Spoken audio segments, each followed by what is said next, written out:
ഇന്ന് നമ്മൾ നോക്കാൻ പോകുന്നത് 3501-ഉം 3502-ഉം തമ്മിലുള്ള കമ്പാരിസൺ വീഡിയോ ആണ്. ഇത് 3502 ആണ്.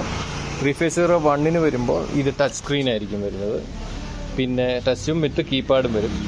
പിന്നെ ഇവിടെ വരുമ്പോൾ നമ്മൾ താക്കോൽ ഓപ്പൺ ആണ് 3502-ന്. 3501-ന് വരുമ്പോൾ നമുക്ക് കൈകൊണ്ട് ബട്ടണാണ്, ടച്ച് ചെയ്ത് കഴിഞ്ഞാൽ ഓപ്പൺ ആവും. എന്ന് വെച്ച് കഴിഞ്ഞാൽ താക്കോൽ നമ്മൾ കൈ വെച്ചാൽ മാത്രം മതി. പിന്നെ ഗ്ലൗ ബോക്സ് വരുന്നുണ്ട്. ഇവിടെ ഗ്ലൗ ബോക്സ് വരുമ്പോൾ നമുക്കത് ഓപ്പൺ ചെയ്യാം. അതായത് ബട്ടണുണ്ട്, ഓപ്പൺ ചെയ്തിട്ട് നമുക്ക് സാധനങ്ങൾ വെക്കാം. ഇത് ഓപ്പൺ ആയിട്ടാണ് 3502-നകത്ത് ഇത് ഓപ്പൺ ആയിട്ടാണ് വരുന്നത്. പിന്നെ ഈ സാധനങ്ങൾ തൂക്കിയിടുന്ന ഹുക്ക് വരുന്നത് സീറ്റയിലായിരിക്കും. പിന്നെ സീറ്റിന് ഗ്രിപ്പ് വരും. പിന്നെ രണ്ടാമത്തെ ഡിഫറൻസ് എന്ന് പറഞ്ഞാൽ ഇതിന് ചാർജിങ് കേബിളിൻ്റെ കൂടെ എക്സോസ്റ്റ് വരുന്നുണ്ട് 3502-ന്. മറ്റേതിൻ്റെ എക്സോസ്റ്റ് ഓൾറെഡി വണ്ടിക്കകത്ത് വെച്ചിരിക്കുകയാണ്. അപ്പം പിന്നെ നമുക്ക് ആ ചാർജിങ് കേബിൾ മാത്രം കൊണ്ടു നടന്നാൽ മതി.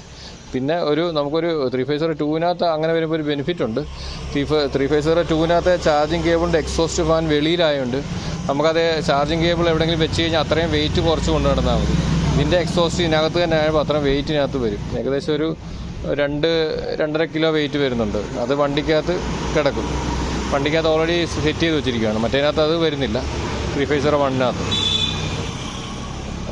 പിന്നെ ഇതിനകത്തുള്ള മേജർ ഡിഫറൻസ് എന്ന് പറഞ്ഞാൽ ഇത് മാത്രമേ ഉള്ളൂ. വേറെ പ്രത്യേകിച്ച് ഡിഫറൻസ് ഒന്നും വരുന്നില്ല.